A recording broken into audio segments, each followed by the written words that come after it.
So, welcome back everyone. We are starting today with the sum of section ATG. Basically, this sum covers many of the sections of Income Tax Act 1961 regarding the deductions. So, we are on to page number 7.48 of the module. Okay, we are not looking at the Vinod Singhania અને આપણે આજના સેશનની અંદર સૌથી પહેલા જ્યારે શરૂઆત કરી રહ્યા છે ત્યારે હજી સુધી જે સેક્શન સમજ્યા એના રિલેટેડ એક ક્વેશ્ચન છે ઇલસ્ટ્રેશન નંબર 13 ઓફ મોડ્યુલ જે હું તમને સોલ્વ કરાવું છું. બેઝિક મારો પર્પઝ એ છે કે એટીજી જે મેં આના પ્રીવિયસ સેશનની અંદર તમને કરાવ્યું હતું એના કન્ટિન્યુએશનમાં જ આ લાગે અને એનો એટીજી વાળો કોન્સેપ્ટ તમારો 100% ક્લિયર થઈ જાય એટલા માટે હું તમને લોકોને આ સમ કરાવી રહ્યો છું અત્યારે. Okay, illustration number 13. Mr. Shiva aged 58 years.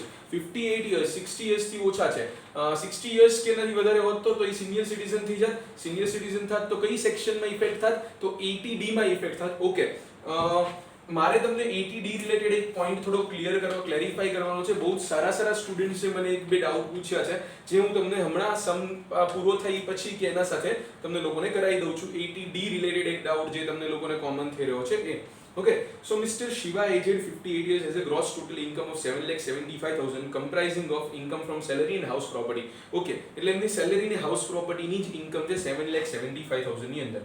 He has made the following payments and investments. કયું તો કે પહેલા premium paid to insure the life of her major daughter, policy taken on 1/4/2017, assured value 1,80,000, 20,000 rupees. સો આપણને ખબર છે કે આ ATC ની વાત છે તો શું એટીસી માં ડોટર માટે પેમેન્ટ કરી શકે? તો કે યસ, એટીસી ની અંદર તમે કોઈ પણ ચાઇલ્ડ માટે વેધર માઇનર ઓર મેજર, ડિપેન્ડન્ટ ઓર ઇન્ડિપેન્ડન્ટ, શું તો ડિપેન્ડન્ટ ઓર ઇન્ડિપેન્ડન્ટ, માઇનર ઓર મેજર, કોઈ પણ મેરિડ ઓર અનમેરિડ, યસ તમે કોઈ પણ માટે તમે એટીસી માં પેમેન્ટ કરી શકો છો.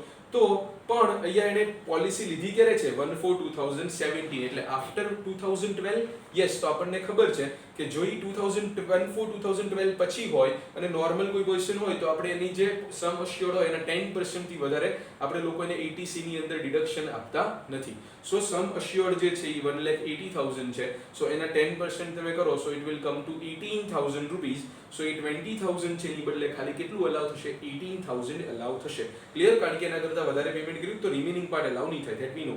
Medical insurance premium for self 12,000, spouse 14,000. So 12 plus 14 26 થાય. જો આમાં એને મતલબ સિનિયર સિટીઝન હોય, જો સિનિયર સિટીઝન હોય તો પેલી એક્સ્ટ્રા 25,000 વાળી બોટલ મળે. પણ મિસ્ટર એક્સ સિનિયર સિટીઝન નથી, એની સ્પાઉસ કઈ ક્વેશ્ચનમાં કીધું નથી એટલે એમ જ માનીએ કે નોર્મલ ઇન્ડિયન મેન્ટાલિટી એની સ્પાઉસ જે છે એના કરતા નાની એજની હશે. સો અગેન ઈ પણ 58 કરતા ઓછા યર્સની એજના હશે.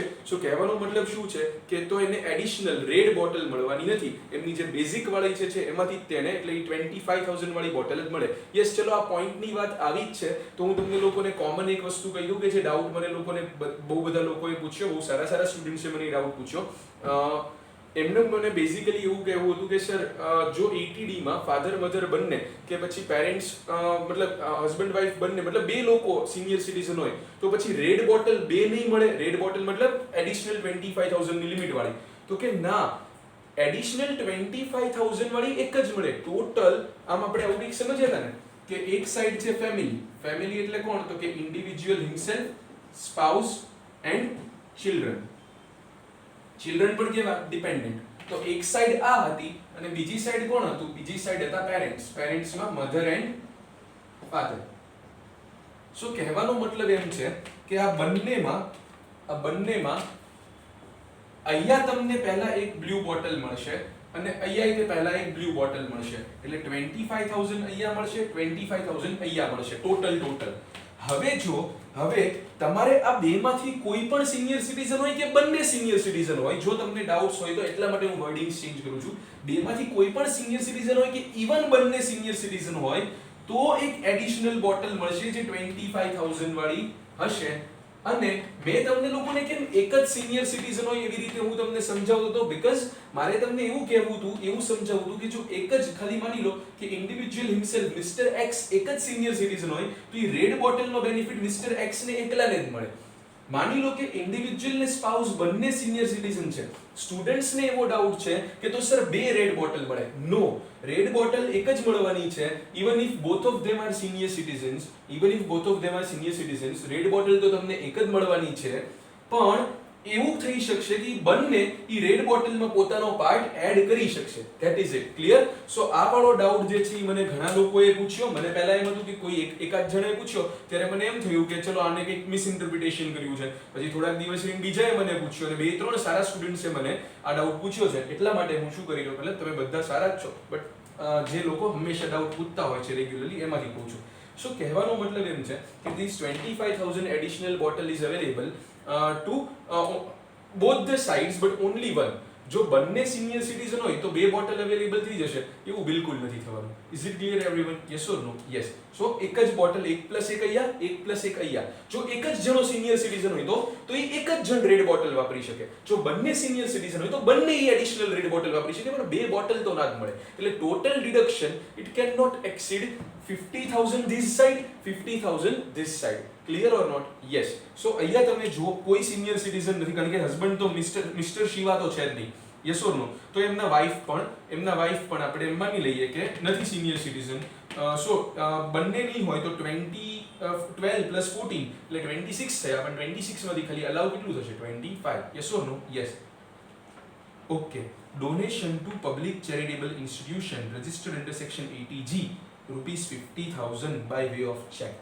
પબ્લિક ચેરિટેબલ ઇન્સ્ટિટ્યુશન એટલે આ કોઈ પર્ટિક્યુલર નામ નથી. ચેરિટેબલ ઇન્સ્ટિટ્યુશન મેં તમને કીધું હતું જેમાં કોઈ નામ ના હોય ઈ ક્યાં જાય? ઈ ફોર્થ વાળી કેટેગરીમાં જાય કે જે 50% વિથ લિમિટ. યસ ઓર નો? અને બાય ચેક આવું એને કીધું. કેમ એવું કીધું? કારણ કે એને ખબર છે કે જો 2000 થી વધારે કેશમાં કરીએ તો 80G માં ડિસઅલાઉ થઈ જાય. Yes or no? Yes. LIC pension fund 60,000. LIC pension fund એટલે કઈ સેક્શન થઈ? ઈ થઈ 80CCC. Yes or no? બધી સેક્શન રોજ વાંચતા રહેવાની છે તમારે. Donation to national children's fund. National word આવ્યો? યસ. તો ઈ કયું હશે? ઈ 80G હશે. ઈ 80G હશે, but 100% without limit, because national children's fund તમે લિસ્ટમાં ચેક કરી શકો છો, ઈ 100% વિધાઉટ લિમિટમાં હશે. તો 25,000 again by way of cheque ત્યાં જવાનું છે. Donation to Jawaharlal Nehru memorial fund 25,000 by way of cheque. Jawaharlal Nehru કોણ? કોંગ્રેસ વાળા. કોંગ્રેસ એટલે આપણે શું કીધું હતું? કોંગ્રેસ વાળું ગ્રુપ હોય, જવાહરલાલ નહેરુ, ઇન્દિરા ગાંધી, રાજીવ ગાંધી, તો 50% વિધાઉટ લિમિટમાં જશે. Yes or no? યસ. તો આ વાળું જે છે 25,000 બાય વે ઓફ ચેક ઈ જવાનું છે 25,000 by way of cheque 50% without લિમિટમાં. Clear or not? Yes. Donation to approved institution for promoting of family planning 40,000 by way of cheque. Family planning વાળું છે એનો મતલબ આપણને યાદ આવી જવું જોઈએ કે સર ફેમિલી પ્લાનિંગ અને ઓલિમ્પિક એ બે જ હતા એક લિસ્ટમાં. કયું? તો કે ઇમ્પોર્ટન્ટ વસ્તુ તો છે દેશ માટે, 100% ડિડક્શન મળવું જોઈએ, બટ 100% પણ કેવું? તો કે આ બંને વસ્તુ એમ જ કહે છે કે લિમિટ. તો ઓબ્વિયસલી એમાં લિમિટ લાગશે, મતલબ એનો મેઇન પર્પઝ જ લિમિટ છે, તો એ obviously 100% but with limit. Deposit in PPF 80C ની મેટર છે, 1 lakh rupees. Okay. Compute the total income of mister Shiva for assessment year 2020-21. Yes, આવા ટાઈપના સમ્સ તમને લોકોને એક્ઝામની અંદર પૂછાઈ શકે છે. You should be ready for that. Okay. બહુ જ મસ્ત ક્વેશ્ચન છે. ચલો આપણે લોકો સોલ્વ કરીએ. મેઇનલી તમારું 80G નું જે નોલેજ છે એ મારે એનહાન્સ કરવું છે, એટલે હું તો આને 80G ના કન્ટિન્યુએશનમાં જ ગણીશ, પણ એના સાથે સાથે બાકીની સેક્શનનું થોડું રિવિઝન થઈ જાય છે, એ આપણું બોનસ છે. Yes? Okay.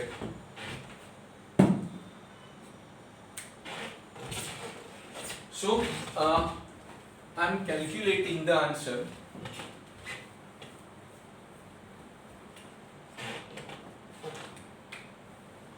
Computation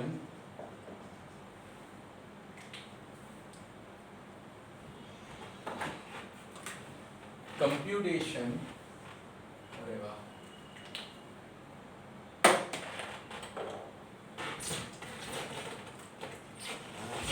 computation of total income of Mr. Shiva for assessment year 2020-21. Yes or no? Yes. So particulars amount rupees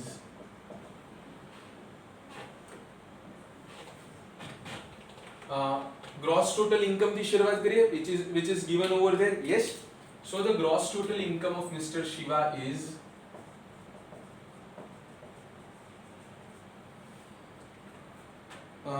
7,75,000.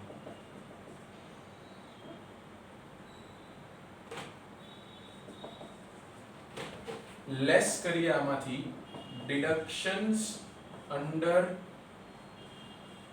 chapter 6A એવું કહેવાય. શું કહેવાય? ચેપ્ટર 6A એવું કહેવાય. એટલે કે સેક્શન 80C ટુ 80U. તેમાં સૌથી પહેલા 80C ની ડિટેલ આપેલી છે તો કે છે ને કઈ છે? Premium paid to insure the life of major daughter. So life insurance premium for life of daughter કેટલું છે? તો કે સર આમ તમે જુઓ તો it is 20,000 but 10% of 1,80,000 or 20,000 whichever is less. This is a good presentation. આવી રીતે લખવું જોઈએ. ઓકે, સો 18,000 એ થયું. એ પછી તમે જુઓ 80C માટે શું છે? તો કે ડોનેશન નહીં, ATG. LIC પેન્શન ફંડ તો કે સર એ 80C જેવું છે, એ 80CCC છે. તો 80C વાળા હેડિંગમાં ના મુકાય. પણ સર પેલી કમ્બાઇન્ડ લિમિટ 150 વાળી લાગશે. ઓકે, એ આપણે લગાવી દઈશું તમને, ડોન્ટ વરી. પણ જો કેવી રીતે લખું છું. ઇન શોર્ટ એને બાકી રાખીએ છીએ. પછી ATG, ફરી ATG અને ડિપોઝિટ ઇન PPF, ETC. વચ્ચે એક ETD આવી ગયું. હા, સેકન્ડ જ હતું ETD, પેલું મેડિક્લેમ. તો એ પછી જોઈ લેશું. So deposit in PPF EATC માં મળશે. Yes. So deposit in PPF, public provident fund, ₹1 lakh.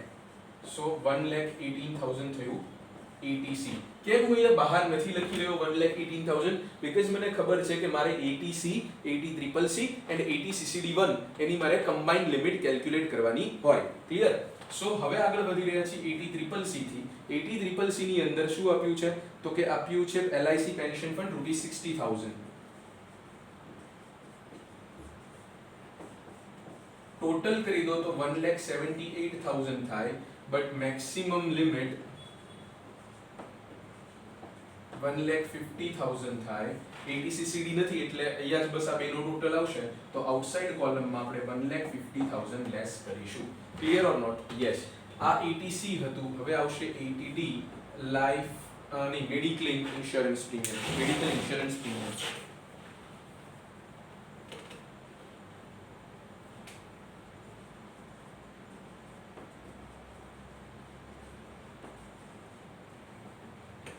કેટલું છે મેડિકલ ઇન્સ્યોરન્સ પ્રીમિયમ? તો કે 12 + 14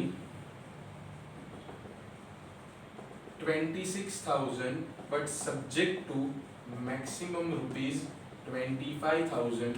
so 25,000 લેસ કરીએ. આમાં તમે નીચે નોટ મારી શકો. it is assumed that spouse of Mr. Shiva is also not senior citizen. Yes or no? નહીતર પછી ઉપરના 1,000 એની રેડ બોટલમાં લઈ લે અને તો એને બેનિફિટ મળી શકે. પણ એવું અહીંયા છે નહીં, એવું અઝ્યુમ કરી રહ્યા છે. ઓકે, હવે આવશે ATG. યસ, તો ATG આપણે અત્યારે ખબર નથી એક્ઝેક્ટલી કેટલું છે. તો આપણે એના માટે છે ને ATG માટે આમ પણ લિમિટ ને બધું લાગે. તો એને એક કામ કરીએ, એની માટે વર્કિંગ નોટ 1 એવું કંઈક કહી દઈએ. બીકોઝ અહીંયા આગળ આપણને ખબર છે આપણો ટેક્સનો રૂલ કે જ્યાં આગળ આપણે કેલ્ક્યુલેશન કરવામાં આપણને એવું લાગે કે અરે યાર અહીંયા કંઈક અટકવું પડશે, ત્યાં આપણે સીધું વર્કિંગ નોટ કરી દેવાની. Yes or no? યસ. સો અહીંયા આગળ હું કેલ્ક્યુલેટ કરી રહ્યો છું working note 1, deduction for ATG.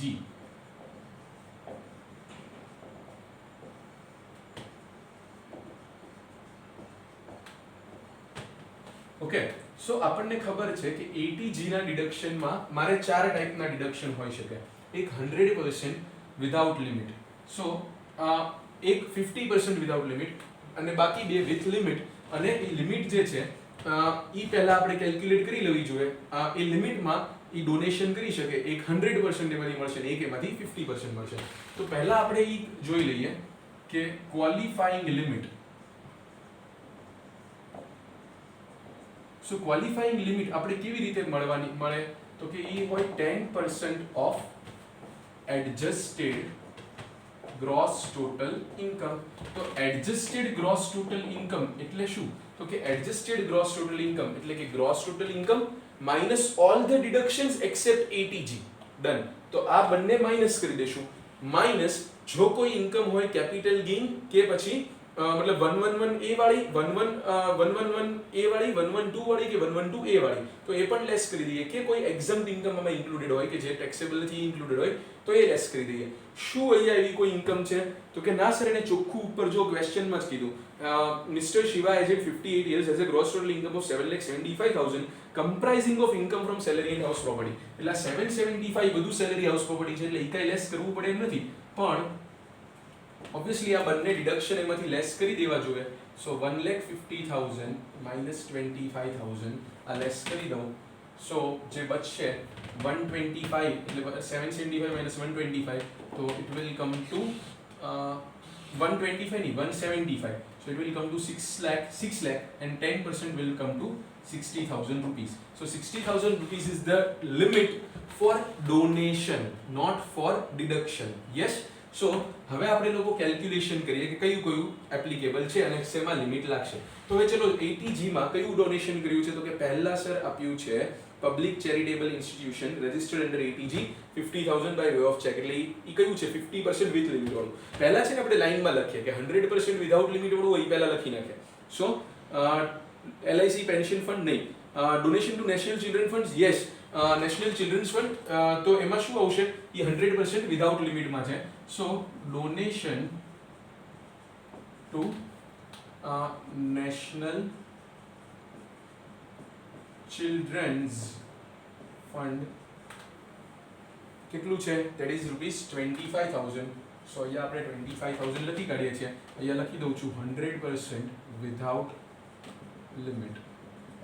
Okay, બીજું કયું આવશે એની નીચે, Jawaharlal Nehru memorial fund 50% without limit. So donation to Jawaharlal Nehru memorial fund 50% without limit. So 50% of what? 50% of 25,000. Yes. So it will come to, અને અહીંયા લખી નાખવાનું without limit. So એમાં લિમિટ નથી કન્સિડર કરવાની. So it will come to 12,500. Yes or no? Yes. હવે જે આવ્યું એ કયું બચ્યું, તો કે હવે બચ્યું આપણે બે ડોનેશન બચ્યા. એક જે approved institution for promoting family planning છે જે 100% બટ વિથ લિમિટ છે, અને એક બચ્યું ચેરિટેબલ ઇન્સ્ટિટ્યુશન જે 50% વિથ લિમિટ છે. હવે તમે જુઓ મારી પાસે લિમિટ છે 60,000 ની. Yes or no? યસ. સો એ 60,000 ની લિમિટમાં મારી પાસે ડોનેશન બંને થઈને છે કેટલા, તો કે મારી પાસે ડોનેશન બંને થઈને છે ફેમિલી પ્લાનિંગ વાળું 40,000 અને અપ્રુવડ ચેરિટેબલ ઇન્સ્ટિટ્યુશન વાળું 50. એટલે 40 + 50 90 છે, પણ હું 60 થી વધારે તો ડોનેટ કરી શકું નહીં. તો પહેલા મારે 60 ની સામે કયું એડજસ્ટ કરાય, પહેલા 40,000 વાળું એડજસ્ટ કરાય બીકોઝ એ 100% મળે છે. Yes or no? Yes. So donation to approved institution for family planning, so it is 100% considering the limit or 100% within limit. Okay, so હું 40,000 પૂરેપૂરા ડિડક્શન લઈ લઉં છું. Yes or no? યસ. હવે જે પેલું છે approved charitable institution, public charitable institution under section 80G, so donation to public charitable institution. So e 50%, પણ કેટલા, તો કે સર લિમિટ હતી 60, એમાંથી 40 તમે યુઝ કરી લીધી લિમિટ, તો 20 બચી.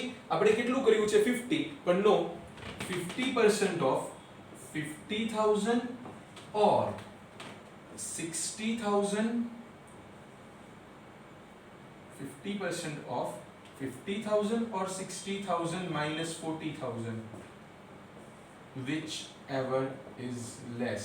So આમાંથી 20 એ whichever is less માં 20 આવશે, એના 50% કરો. સો કેટલા આવ્યા, તો 20,000 ના 50% એટલે 10,000 આવ્યા.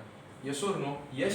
સો this is my deduction under section 80G. આ બંને પૂરા મળી ગયા. આ પૂરું મળ્યું પણ એને લિમિટ રોકી લીધી, અને એને કારણે આ જે છે એમાં 20,000 જ લઈ શક્યા, એના 50% એટલે 10,000 મળ્યા. So it comes to 50 plus 75, 25, 75, 87,500. Is it clear everyone? Yes. So એ 87,500 મેં અહીંયા મૂક્યા. So મને મારા ડોનેશન બધું મારા ડિડક્શન સાથે બધું ક્લિયર થઈ ગયું. So અહીંયા જે આવે એને કહેવાય ટોટલ ઇન્કમ.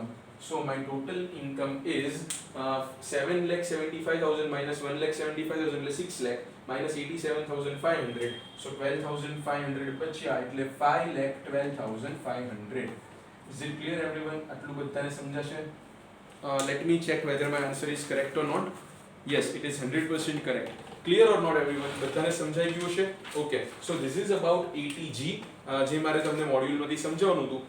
હજી એક સેક્શન જે છે એ મારે તમને મોડ્યુલમાંથી સમજાવવી પડશે, બીકોઝ એ અગેન સિંગાનિયામાં બહુ પ્રોપર નથી આપી, વિચ ઇઝ ATJJA, પણ એ આપણે લોકો પછી સમજીએ જ્યારે એનો વારો આવે ત્યારે. હવે ફરી તમે લોકો સિંગાનિયામાં આવી જાઓ, અને સિંગાનિયાની અંદર આપણે હવે કરી રહ્યા છીએ okay, let me give you some time, કે જો તમારે લોકોને લખવું છે તો આ કંઈ કોપી કરવું હોય તો કોપી કરી નાખો.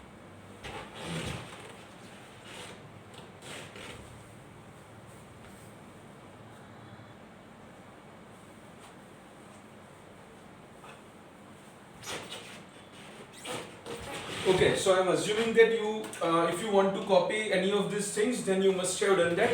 And now I'm moving forward to Vinod Singhania, page number 443. The section is section 80GG. So section 80GG, 80G હતું ડોનેશન, હવે આપણે આવ્યા 80GG પર. તમારે લોકોએ 80GG નું એક ફૂલ ફોર્મ જે મેં બનાવ્યું છે મસ્ત મજાનું, એ તમારે યાદ રાખી લેવાનું છે, તો તમને આખી સેક્શન આવડી જશે. બોલો 80GG નું ફૂલ ફોર્મ જે મેં રિકમેન્ડ કર્યું છે મિનિસ્ટ્રી ઓફ ફિનાન્સ ને પણ, કે એ લોકો આ ફૂલ ફોર્મના નામથી જ ત્યાં સેક્શનને ઓળખાવે દેશમાં, તો બધા સ્ટુડન્ટ્સને હેલ્પ થાય. સો 80GG એનું ફૂલ ફોર્મ જો તમે હું કહું છું એ યાદ રાખી લેશો તો તમને લોકોને 80GG સેક્શન બહુ જ સરસ રીતે આવડી જશે. So the full form is 80GG. GG stands for ઘરનું ઘર. GG stands for ઘરનું ઘર. શું કીધું મેં? ઘરનું ઘર. GG. ઓકે, સો આ સેક્શન એવી વાત કરે છે કે 80GG એટલે જો તમારે ઘરનું ઘર નથી તો અહીંયા ડિડક્શન લેવાનું. જો તમારું ઘરનું ઘર નથી તો તમારે અહીંયા ડિડક્શન લેવા આવવાનું. Meaning thereby what? તો કે ઇન શોર્ટ, તમે રેન્ટ પે કરતા હોય, તમે રેન્ટેડ એકોમોડેશનમાં રહેતા હોય, તો એ રેન્ટનું ડિડક્શન તમને 80GG માં મળશે અમુક લિમિટ સુધી. તો કે સર ઓકે, પહેલા તો કોને મળી શકે? Who can claim deduction in section 80GG? તો કે 80GG માં એની ઇન્ડિવિજ્યુઅલ કેન ક્લેમ ડિડક્શન. હવે individual he can be either self employed person, individual who can be self-employed person, or he can even be a salarized, मतलब salarized employee પણ હોઈ શકે, પણ he should not be getting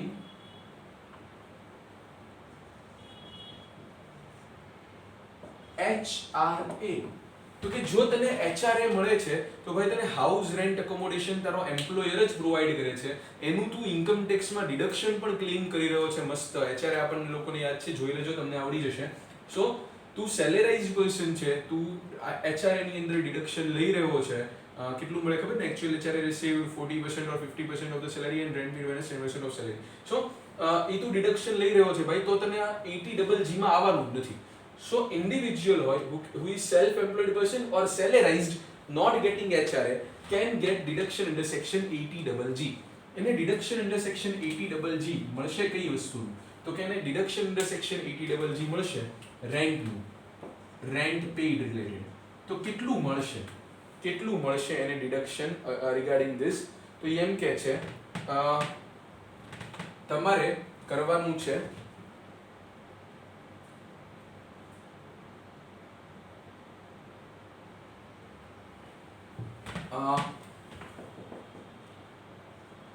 actual rent paid,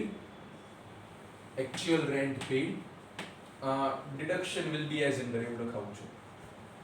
આવું અંદર નથી આપ્યું પણ તમારે હું કરાવું એમ લખવાનું છે. deduction will be as under. એને આપ્યું છે પણ એને થોડું સોફિસ્ટિકેટેડ મેનરમાં લખ્યું છે. as under ની, sorry, list of the following, મતલબ આમાંથી સૌથી ઓછામાં ઓછું.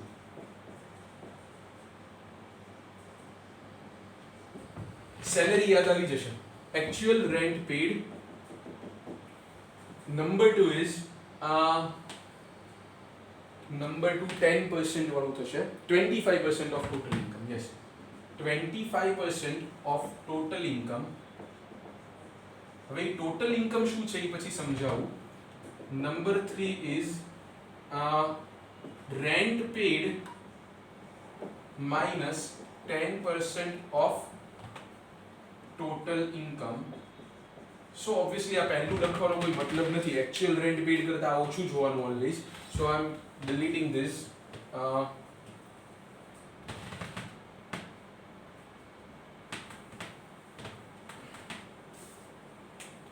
Number one is 25% of total income. Number two is rent paid minus 10% of total income. તમે યાદ કરો આ પેલું HRA જેવું નથી લાગતું કે એમાં rent paid minus 10% of salary એવું આવતું હતું. યસ. સો યે 25% of total income, rent paid minus 10% of total income અને ₹5000 per month. આમાંથી whichever is less આટલું તમને ડિડક્શન મળશે. now what is this term total income? આ જે total income છે એ શું છે?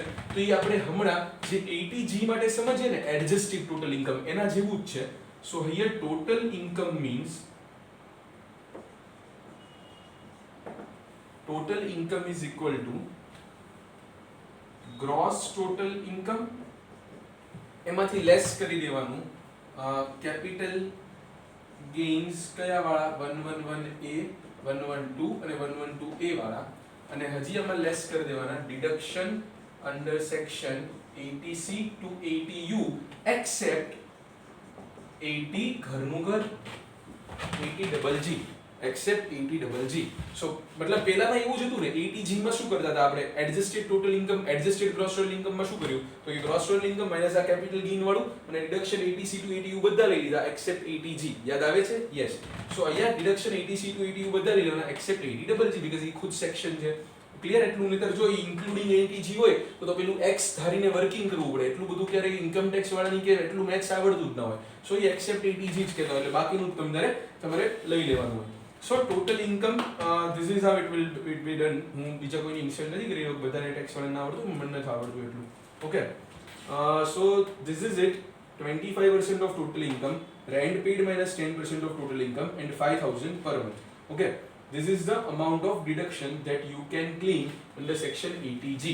Okay, maximum amount of deduction, list of the following. So આ ત્રણમાંથી જે ઓછામાં ઓછું આવે કહેવાનો મતલબ 5000 per month કરતા એટલે કે annually 60000 rupees કરતા you cannot claim deduction under this section. Is it done? Yes.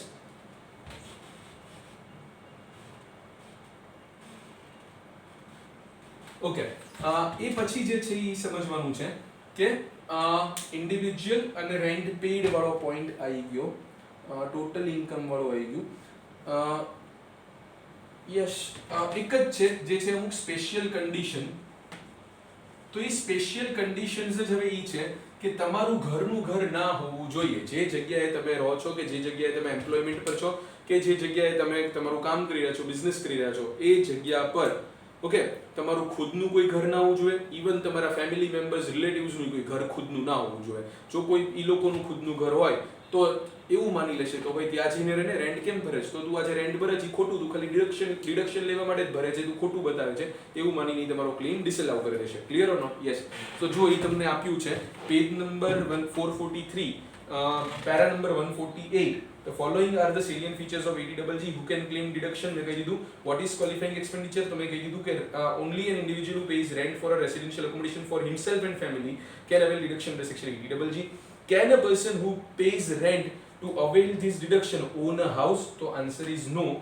The following person should not own any residential accommodation at the place where the taxpayer resides, એટલે કે રહે છે, યા તો performs the duties of his office, જ્યાં કામ કરે છે, or employment or carries on his business or profession, જ્યાં એનો ધંધો વ્યવસાય ચાલે છે. યસ, કોનો ના હોવું જોઈએ ત્યાં ઘર? તો કે taxpayer નું ખુદનું, his or her spouse નું, his or her even minor child including minor step child and minor adopted child, કોઈનું ઘર ના હોવું જોઈએ. and the HUF of which the taxpayer is a member, તો એ હિન્દુ અનડિવાઇડેડ ફેમિલીનું કોઈનું ઘર હોવું જોઈએ નહીં. તો ઇન્શોર્ટ આમાંથી કોઈ પણનું રેસિડેન્શિયલ હાઉસ હોવું જોઈએ નહીં. જો એ હશે તો એને 80GG માં બેનિફિટ ના મળે. જો ઘરનું ઘર ના હોય તો જ 80G એમ કહે છે કે હું તને ઘરના ઘરવાળી ફિલિંગ મતલબ 60000 સુધીનું એન્યુઅલ ડિડક્શન આપીશ, but subject to this two limits obviously. Yes. So if the taxpayer owns a residential accommodation at a place other than the place noted above, then in respect of that house, the concession in respect of the self-occupied property is not claimed by him. Clear or not? Yes. So જો if the taxpayer owns a residential accommodation at a place other than the place noted above, मतलब मान लो कि આના સિવાય કોઈ બીજી જગ્યાએ, मतलब he's performing his duties or he is doing his business at, let us say, Kolkata. Okay, he is performing his duties at Kolkata, but he has a house somewhere in Gujarat. But because of he's being not able to stay at Gujarat, he is not in occupation of that house. તો હવે કોલકાતામાં જે rent ભરે છે શું એનું deduction મળશે? તો કે યસ, પણ સબ્જેક્ટ ટુ વોટ? તો કે if the taxpayer owns a residential accommodation at a place other than the place noted above, એટલે ગુજરાતમાં છે, નોટેડ અબોવ એટલે કોલકાતામાં નથી, then in respect of the house the concession in respect of self occupied property is not claimed by him. તો એને ગુજરાતના હાઉસનું સેલ્ફ ઓક્યુપાઈડ હાઉસ પ્રોપર્ટીનું કન્સેશન એને મળે નહીં. જો એ સેલ્ફ ઓક્યુપાઈડ હાઉસ પ્રોપર્ટીનું કન્સેશન લે તો એનો મતલબ તો એમ થઈ જાય he is actually in the occupation of that property. Yes or no? તો પછી સેલ્ફ ઓક્યુપાઈડનો મતલબ શું છે તમને યાદ હોવું જોઈએ. હાઉસ પ્રોપર્ટીમાં મેં તમને કીધું હતું કે જો તમે એકચ્યુઅલી એ ઘર પર રહેતા નથી ને, એકચ્યુઅલી તમે એ ઘર પર રહેતા નથી તો તમારે માટે સેલ્ફ ઓક્યુપાઈડ હાઉસ ના કહેવાય. Yes or no? યસ. તો કહેવાનો મતલબ એમ છે, બહુ સિમ્પલ, ખાલી બહુ ટેકનિકલ વધારે પડતું છે, આપણે કંઈ એટલું બધું આવવાનું નથી, સો you guys can ignore it even if you want to. પણ કહેવાનો મતલબ એમ છે કે જો સેલ્ફ ઓક્યુપાઈડ હાઉસ પ્રોપર્ટી બીજે ક્યાંય છે તો એમાં સેલ્ફ ઓક્યુપાઈડ હાઉસ પ્રોપર્ટીનો લોસ તમે મતલબ ક્લેમ ના કરી શકો, NAV 0 તમે ના લઈ શકો. ક્લિયર? તમારે એમાં GAV બધું કેલ્ક્યુલેટ કરવું પડે તો તમે ETGGમાં બેનિફિટ લઈ શકો. ઓકે, સો જો એ ઇન્કમ વધારે આવી જતી હોય બહુ બધી તો ETGGનો બેનિફિટ ઇગ્નોર કરી દેવાય, કારણ કે 60,000 થી વધારે બેનિફિટ મળવાનું નથી, અને ત્યાં હાઉસ પ્રોપર્ટીમાં જો લોસ લેવાતો હોય તો એ લોસ લઈ લેવાય. ક્લિયર? કહેવાનું નહીં કે ભાઈ આવી રીતે અમે બીજે રહીએ છીએ એવું કાઇન્ડ ઓફ. અને આમ પણ ત્યાં આગળ એક સેક્શન છે એમાં એવું કહે છે હાઉસ પ્રોપર્ટીની અંદર કે if due to employment, owing to employment, you are residing somewhere else and there you are paying rent, then you can claim deduction of self-occupied house property. So legally you can do that. Is it clear or not? Legally you can claim deduction for that self-occupied house property, but if you are doing that, you cannot claim the deduction under section 80GG. Is it done? આ વાળો point હતો ને કે જે you can legally claim the deduction, એ તમને લોકોને house property વાળા ચેપ્ટરમાંથી મળશે. હું તમને કહું page number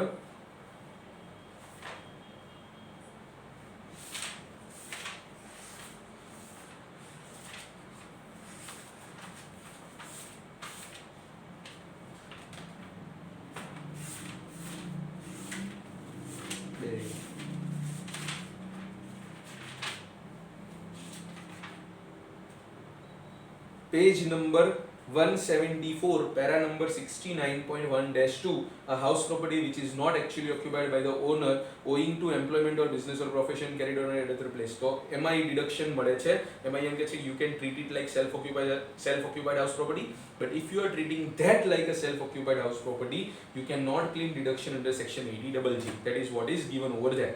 Clear? What is the amount of deduction? મેં તમને લોકોને સમજાવી દીધું બોર્ડ પર, જે તમે લોકો લખી શકો છો. આ કોપી કરી નાખો. Total income for this purpose મેં તમને લોકોને લખાઈ દીધું, કોપી કરી નાખો. પ્રોબ્લેમ જે છે સોલ્વ કરી નાખો. Clear or not? યસ. હા, હું હવે આગળ વધી રહ્યો છું નેક્સ્ટ સેક્શનથી, અને એ પહેલા હું તમને અલાઉ કરી રહ્યો છું કે you guys can copy this thing given on the board, return on the board.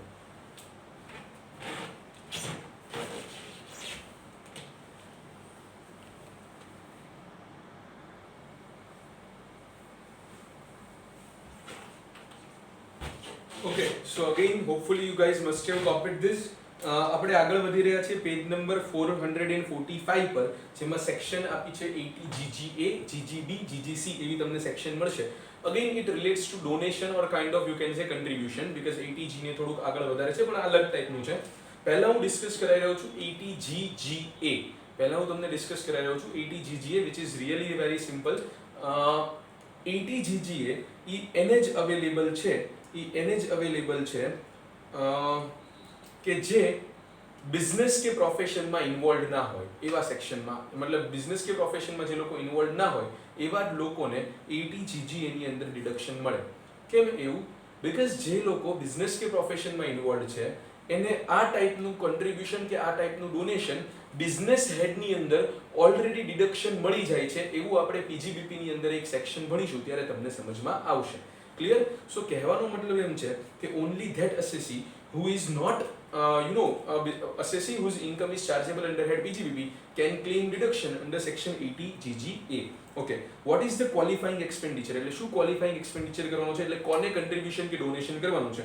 તો એ કે છે donation or contribution should be given to an approved research association, university, college or other institution to be used for scientific research or rural development. A contribution can also be given for the purpose of eligible project or scheme under section 35 AC or for the purpose of notified national fund or rural development or notified national urban poverty eradication fund. આ બધું જે અંદર આવ્યું ને કે આને donate આ બધી એક ઇન્કમ ટેક્સ મતલબ સોરી એ બધી પીજીબીપી ની અંદરની એક સેક્શન્સ છે, એક કરીને સેક્શન્સ છે કે જે આપણે લોકો બહુ ડિટેલમાં સમજવાના છીએ. સો અત્યારે હું ટાઈમ વેસ્ટ નથી કરી રહ્યો. મારું ખાલી કહેવાનો મતલબ એમ છે કે જે લોકો બિઝનેસ કરે છે એને આ બધી જગ્યાએ કન્ટ્રીબ્યુટ કરવા માટેનું ડિડક્શન પીજીબીપી હેડમાં મળી જાય છે. પણ તમે બિઝનેસ નથી કરતા, પણ તમે સેલેરાઇઝ છો કે પછી તમે અધર સોર્સિસની ઇન્કમ છે, તમને થયું કે આપણે કોઈક અપ્રૂવડ સાયન્ટિફિક રિસર્ચ કે પછી માની લો કે રૂરલ ડેવલપમેન્ટ માટેનું કંઈક કામ કરીએ, એમાં કંઈક પૈસા નાખીએ, કે પછી તમને એવું થયું કે તમે નોટિફાઈડ નેશનલ ફંડમાં કે પછી national poverty urban poverty eradication ફંડની અંદર પૈસા ડોનેટ કરો, યા પછી કોઈ એલિજિબલ સ્કીમ કે પ્રોજેક્ટ જે છે અંડર સેક્શન 35 એસી એના અંદર તમે કન્ટ્રીબ્યુટ કરો, તો તમે even if you are not a businessman તોય તમે કન્ટ્રીબ્યુટ કર્યું તો you can claim deduction under section 80 GA. કેટલું ડિડક્શન મળે તો કે 100% of the amount contributed is deductible. જેટલું તમે ડોનેટ કરો એ બધું તમને સીધું ડિડક્શન મળી જશે. આપણે લોકો પીજીબીપી ભણીશું ત્યારે તમને લોકોને આઈડિયા આવશે કે in case of PGBP even this deduction can be more than 100%. એટલે કે લાઈક તમે 100 રૂપીઝ કન્ટ્રીબ્યુટ કરો તો તમને 150 ડિડક્શન મળે. પીજીબીપી સમજશું ત્યારે એ વેઇટેડ ડિડક્શન કહેવાય. મતલબ વધારે થોડુંક આ લોકોને ડોનેશન આપે એટલા માટે ગવર્મેન્ટે શું કર્યું છે, મોટિવેટ કરવા માટે વેઇટેડ ડિડક્શન મતલબ મોર ધેન 100% ડિડક્શન આપે છે પીજીબીપી હેડની અંદર. યસ, આટલું બધાને ખબર પડશે. Okay, so that is what is given over there. હા, એમાં એક રિસ્ટ્રિક્શન છે કે 10,000 થી વધારે કેશમાં ડોનેટ કરવાનું નથી, તો પાછું ડિસઅલાઉ થઈ જશે. સો એ બે પેરેગ્રાફ જે છે મતલબ સોરી નીચેનો પેરેગ્રાફ અમાઉન્ટ ઓફ ડિડક્શન અને ઉપરના નામ, બધા નામ તો ઠીક છે, તમને પીજીબીપીની સાથે હું તમને સમજાવી જ દઈશ. તો અત્યારે મતલબ અહીંયા પર્પઝ માટે નામ આપણને કોઈ જ કામના નથી, એ તમે વોઇડ ગણી શકો છો તમે એને. Yes,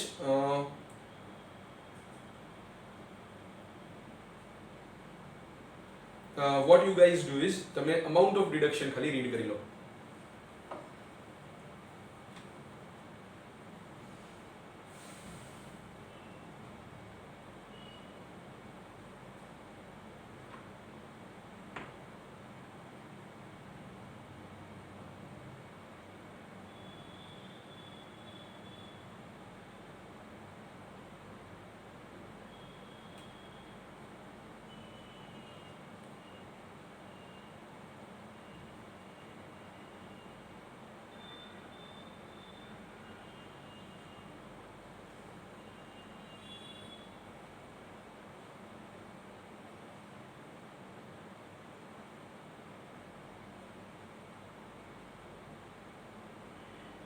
Okay, let us move ahead with section 80GGB and GGC. 80GGB and GGC, GGB, GGC એને પણ બિઝનેસ હેડ સાથે લિંક છે, પીજીબીપી સાથે લિંક છે, પણ હું બાકી નથી રખાઈ રહ્યો. હું અત્યારે જ તમને આખું લોજિકલ છે સમજાઈ જશે, નહીં વાંધો આવે. પણ એની માટે આપણે ઓબ્વિયસલી આટલું નહીં ચાલે, આપણે પીજીબીપી ચેપ્ટરની અંદર જવું પડશે. પણ પછી જઈએ એ પહેલા હું તમને લોકોને બોર્ડ પર આખી સેક્શન સમજાવી દઉં છું. This is important actually. 80GGB, GGC ના મેં સમ્સ જોયા છે એક્ઝામમાં, મતલબ એક કોઈ સમની અંદર એ એઝ અ સેક્શન આવતું હોય એવું મેં જોયું છે.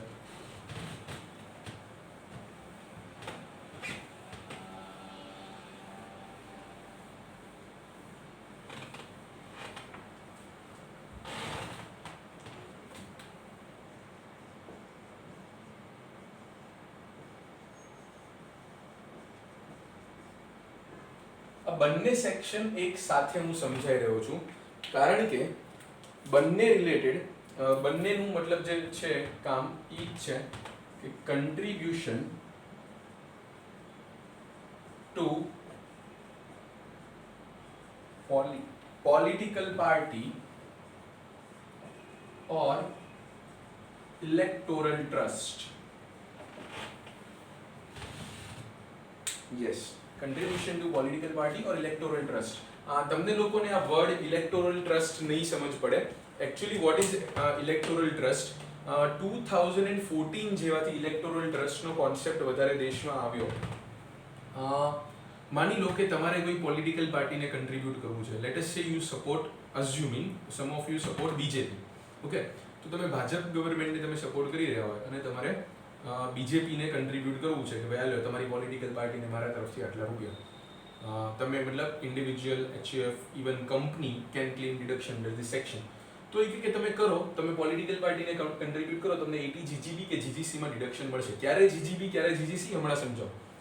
પણ એમાં એવું થતું હતું કે લોકો મતલબ માની લો કે તમે સપોઝ તમે બીજેપીને સપોર્ટ કરો છો અને તમે બીજેપીને પૈસા આપ્યા, તો તમારા બેલેન્સ શીટમાં દેખાશે કે તમે પોલિટિકલ પાર્ટી બીજેપીને તમે કન્ટ્રીબ્યુટ કર્યું છે. Yes or no? યસ. માની લો કે કોંગ્રેસની ગવર્મેન્ટ આવી ગઈ અને એ કોઈ પર્સન જે છે એ એવું કરે કે મતલબ કોઈ ઈ પર્ટિક્યુલર ઈ સામેવાળી અધર પોલિટિકલ પાર્ટી, કોંગ્રેસ ઓર એની અધર પોલિટિકલ પાર્ટી, એની ગવર્મેન્ટ તમારા એરિયામાં આવી અને એને એમ લાગે કે યાર આ તો બીજેપીનો સપોર્ટર છે, તો એમને તમારા માટે ખરાબ ફીલ આવે, એવું બની શકે. તો કે પણ તો કરવાનું શું હવે, આપણે કોઈકને તો સપોર્ટ કરીએ છીએ, તો એને તો કન્ટ્રીબ્યુટ કર્યું તો કર્યું. તો કે તો એક ઇલેક્ટોરલ ટ્રસ્ટ એક નવી વસ્તુ બની. એમાં શું છે કે તમારે છે ને ઇલેક્ટોરલ ટ્રસ્ટને પૈસા આપવાના અને એને તમારે કહી દેવાનું કે આઈ એમ સપોર્ટિંગ બીજેપી, તો તમે જે હું પૈસા તમને આપું છું ને એ તમારે બીજેપીને આપી દેવાના. એટલે ઇલેક્ટોરલ ટ્રસ્ટ શું કરે, એ બીજેપીને આપે. એટલે તમારી બેલેન્સ શીટમાં એવું દેખાય કે તમે કોને પૈસા આપ્યા છે? ઇલેક્ટોરલ ટ્રસ્ટને. એટલે ઇન શોર્ટ તમારા સાઈડથી કોઈ તમારા અકાઉન્ટ્સ જોઈને એમ કહી ના શકે, તમારા અકાઉન્ટ્સ પરથી વેરીફાઈ ના થઈ શકે કે તમે બીજેપીને પૈસા આપ્યા હતા કે કોંગ્રેસને પૈસા આપ્યા હતા કે કોઈ અધર પોલિટિકલ પાર્ટીને પૈસા આપ્યા હતા. I am giving reference of this political parties because it is easier to understand, because આ બે પોલિટિકલ પાર્ટી દેશની અંદર સૌથી વધારે ચાલતી હોય છે. So contribution to political party or electoral trust, that is હવે ઇલેક્ટોરલ ટ્રસ્ટ તમને સમજાઈ ગયું છે. that is allowable because એ અલ્ટિમેટલી ઇલેક્ટોરલ ટ્રસ્ટ જવાનું કન્ટ્રીબ્યુશન ક્યાં છે? અલ્ટિમેટલી એ કન્ટ્રીબ્યુશન જવાનું છે પોલિટિકલ પાર્ટીને જ. Yes.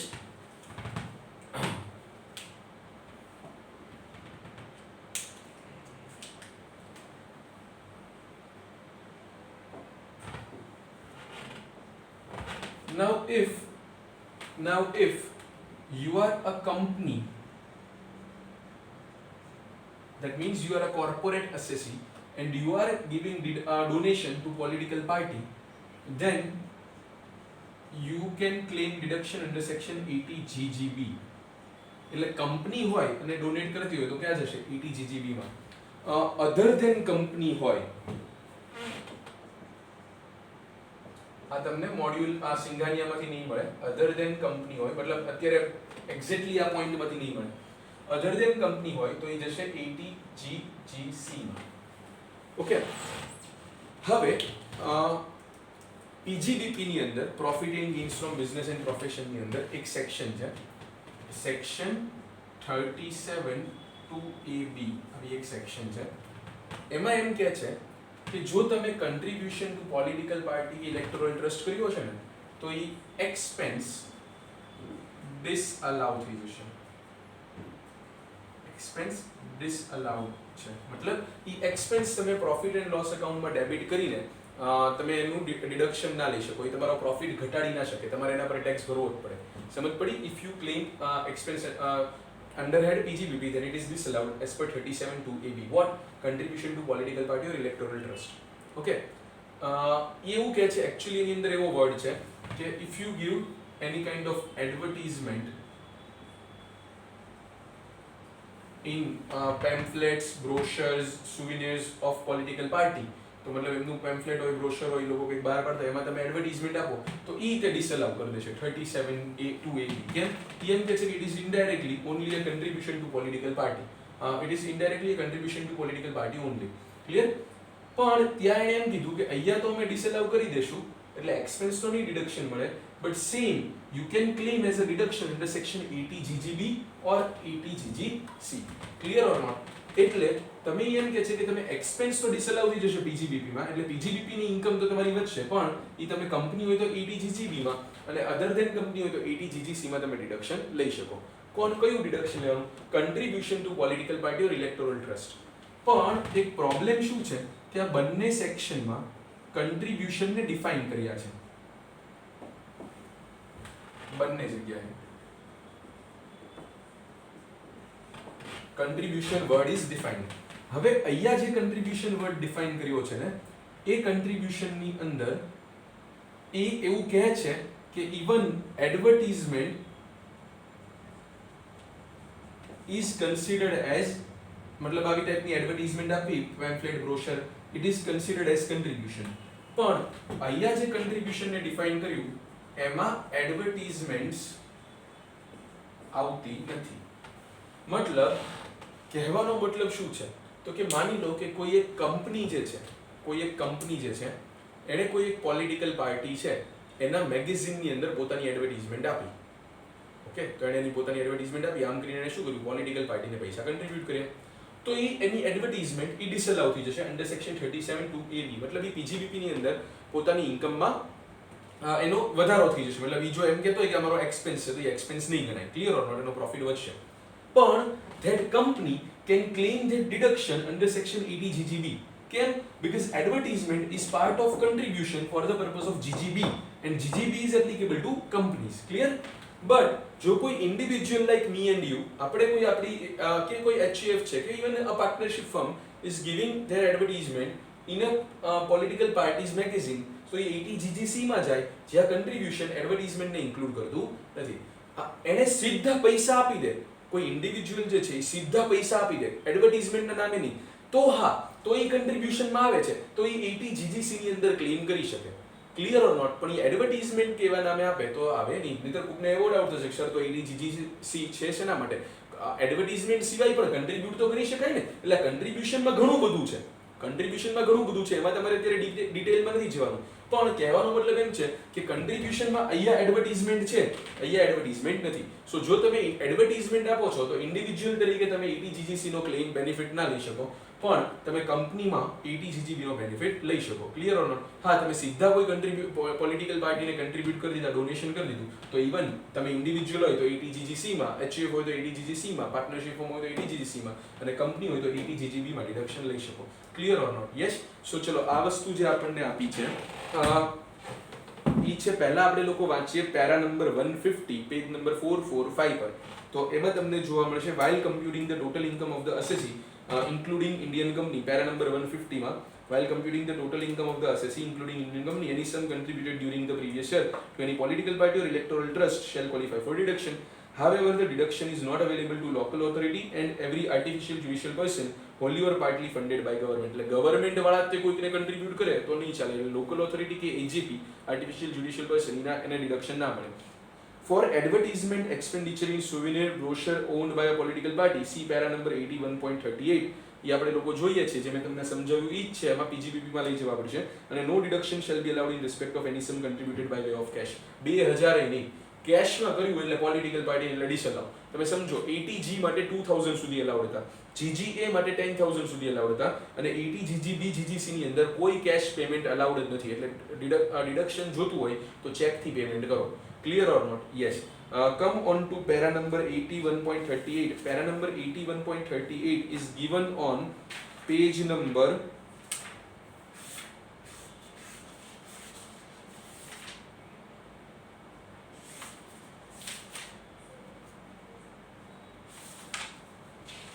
Page number 239. It is given on page number 239. એમાં તમને મળશે advertisement expenses para number 81.38 section 37(2)(b). Sorry, it is 2B, 2AB નહીં, sorry, it is 2B, it is just 2B. Okay,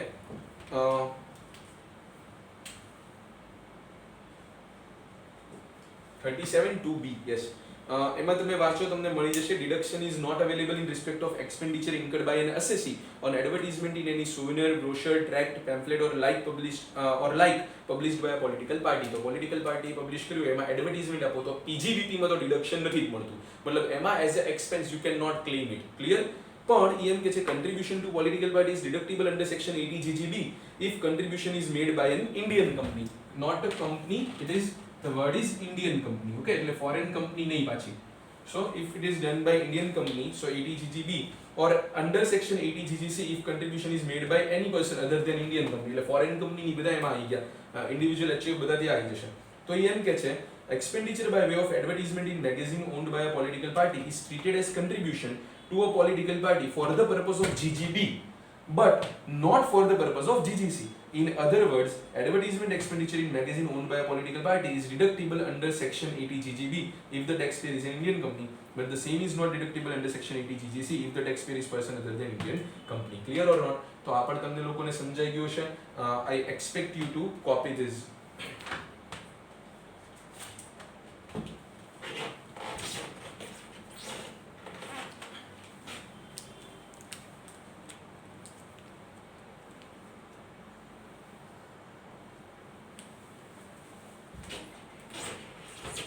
okay friend, so hopefully A clear થઈ ગયું હશે. આપણે લોકો આગળ વધીએ છીએ. એકચ્યુઅલી મારે તમને થોડુંક ડિલીટ કરાવવાનું છે કે અમુક સેક્શન્સ જે છે એ તમારા સિલેબસના પાર્ટમાં નથી, સિંગાનિયાની અંદર આપેલી. સો એ તમે લોકો કરી નાખો અને પછી આપણે આજના સેશન પૂરતું આટલું રાખીએ. નેક્સ્ટ સેક્શન્સ જે ભણવાની છે નેક્સ્ટ લેક્ચરથી લેશું. So you guys come on to page number 446. ત્યાં તમને જોવા મળશે સેક્શન 80IA એવું મળ્યું. સો 80IA એ 152 પેરા નંબર 152 એ તમારા સિલેબસમાં નથી.